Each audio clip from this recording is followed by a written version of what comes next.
जय शिवराय मित्रांनो, आज जरांगे पाटील उपोषणाचा दुसरा दिवस आहे आज. आणि पाटलाचं शरीर जे आहे पहिल्यासारखं राहिलेलं नाही आहे.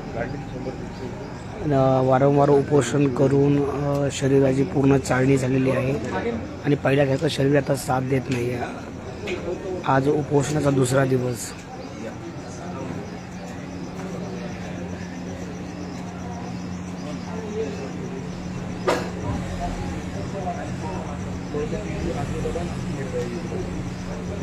आईनं आज गुरुपौर्णिमेला आपले पाटील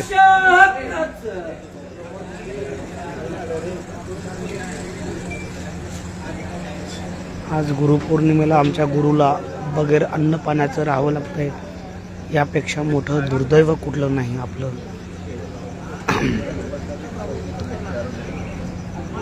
गुरुपौर्णिमेला गुरुचे पाय धुवायचे असतात, गुरुला गोडधोड खाऊ घालायचं असतं, पण या ठिकाणी आमच्या गुरुला अन्न पाणी त्याग करावं लागलेलं आहे आणि पूर्णपणे याला जबाबदार सरकार आहे.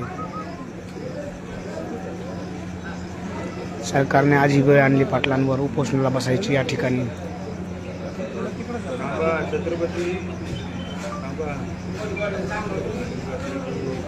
नक्कीच बातम्यामध्ये न्यूजमध्ये पाहत असाल तुम्ही मित्रांनो, सगळे एक बाजूला होऊन सर्व नेते मंडळी जी मराठ्यांची असो किंवा दुसरे असो एका बाजूला होत आहेत आणि पाटलांना जेवढं निगेटिव्ह करता येतील तेवढं निगेटिव्ह करण्याचा प्रयत्न करत आहेत.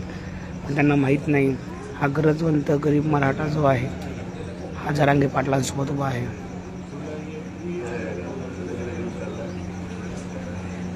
त्यांनी कितीही निगेटिव्हिटी करण्याचा प्रयत्न केला तरी हा मराठा पाटलांच्या मागे खंबीर उभा आहे, सदैव राहील.